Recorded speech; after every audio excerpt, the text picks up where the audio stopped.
आशा है कि हमारा पुत्र जो है वो कुशल हो, उसकी लंबी आयु हो, और लंबी आयु के लिए कल माँ जो है अपने बच्चों के लिए कल निर्जला एक व्रत रखेगी, जिसे आज हमारे विश्व में, दुनिया में लोग जुट पुत्रिका के नाम से जानते हैं।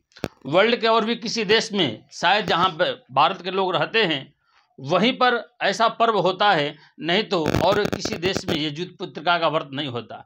ये हमारे सनातन धर्म का देन है, ये हमारी वैदिक परंपरा का देन है, और आज इसी सनातन धर्म पर लोग अंगुली उठा रहे हैं। हाँ, अरे अपने आप में समझो कि तुम्हें संसार में लाने वाले माता और पिता के लिए सच्चा मार्ग और सच्चा कर्तव्य का बोध कराने वाला अगर कोई धर्म है, उसका ही नाम सनातन धर्म है। वो सनातन ही हमको शिक्षा देता है कि प्रातः उठ के रघुनाथा, मात पिता गुरु नाम हिन माथा।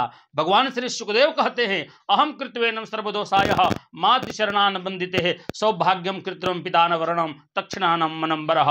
स्वयं कहते हैं, वेद हमारा कहता है कि मातृदेवो नमः, और इसके बाद कहता है पितृदेवो नमः। ये मातृ प्रधान देश हमारा भारत है, और उस भारत में हम लोगों के लिए माता और पिता कितने अमूल्य हैं। उनके ही पावन सानिध्य से आज हम लोग कुछ यहाँ जो हैं वो उन्हीं का दिन है। हमने उस भगवान को तो नहीं देखा, हमने उस नारायण को नहीं देखा, हमने उस परमात्मा को नहीं देखा, हमने उससे माता को नहीं देखा, लक्ष्मी भवानी काली दुर्गा को, लेकिन हमने उस माता को जरूर देखा है, हमने उस पिता को जरूर देखा है, जिस माता और पिता के द्वारा ये मानव शरीर हमको प्राप्त हुआ है।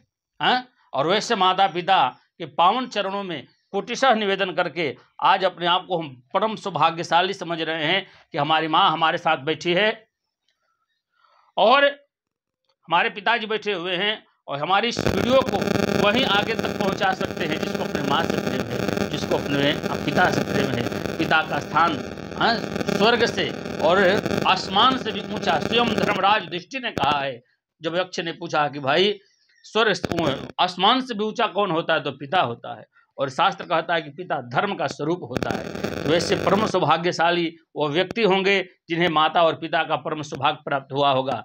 अरे उससे जाकर पूछो जिसके जीवन में पिता नहीं है, उससे जाकर पूछो जिसके जीवन में माँ नहीं है। तो इसलिए कल जो है जुट पुत्रिका का व्रत हो रहा है, तो मैं देश के तमाम प्रबुद्ध बुद्धिजीवी लोगों से, जिसकी माँ जिंदा है, जिसकी माँ साथ में है, उन सबसे मैं निवेदन करूंगा कि कल अपने माँ और पिता के चरणों में बैठकर और उनसे आशीर्वाद लो।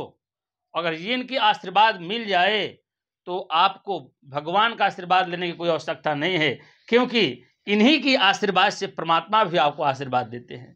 इसलिए परम सौभाग्यशाली वो लोग हैं जो कल बैठकर अपने माँ और पिता के पावन सानिध्य में कल जो है परमात्मा के इस स्वरूप को अपने हृदय में बैठाकर, और मेरे तरह आप भी इस वीडियो को बनाकर शेयर कीजिए, तब हम आपको समझेंगे। जितने भी मेरे शुभचिंतक हैं, जितने भी हमारे प्रेमीजन हैं, उनसे सबसे मेरी करबद्ध प्रार्थना होगा कि आप दुनिया में सब कुछ को भूल जाओ, सब कुछ करो, चल सकता है, लेकिन अपने माता पिता को कभी मत भूलना।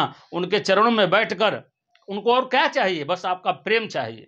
हाँ, इतने छोटे से पालकर आपको बड़े किए, उनके साथ आप प्रेम एक संबंध बनाकर ऐसी प्रीति बनाकर रखिए कि उनका आशीर्वाद सदैव आपके ऊपर पड़े। हाँ, इसी माता पिता के लिए ना आप इस समय जो है वो श्राद्ध का महीना चल रहा है, पितृपक्ष चल रहा है, और इन्हीं के तरण के लिए आप गया में जाते हो, कहीं जाते हो, तो वहाँ जाने की आवश्यकता नहीं, वो तो सारे तीर्थ धाम आपके चरणों में। हाँ, वो तो सब उनके चरणों में है। तो इसलिए पूरे देशवासियों से मेरा निवेदन है, तमाम मीडिया कर्मी से लेकर तमाम पत्रकार बंधुओं से और देश के प्रबुद्ध बुद्धिजीवी लोगों से कि जिस महात्मा गांधी जिस प्रकार से, भगवान राम जिस प्रकार से, हमारे प्रधानमंत्री जी अपने माँ के चरणों में बैठकर, अपने पिता के चरणों में बैठकर जो कुछ प्राप्त करके आज समाज को शिक्षा दे रहे हैं, आज समाज में जो कार्य दे रहे हैं, ये हमारी वैदिक सनातन धर्म का देन है। और हमारा वैदिक सनातन धर्म को आज समझिए और अपने माता पिता के चरण में बैठकर उनसे आशीर्वाद लो, जीवन की हर सफलता आपके पास होगी। जय श्रीमन नारायण, जय श्रीमन नारायण।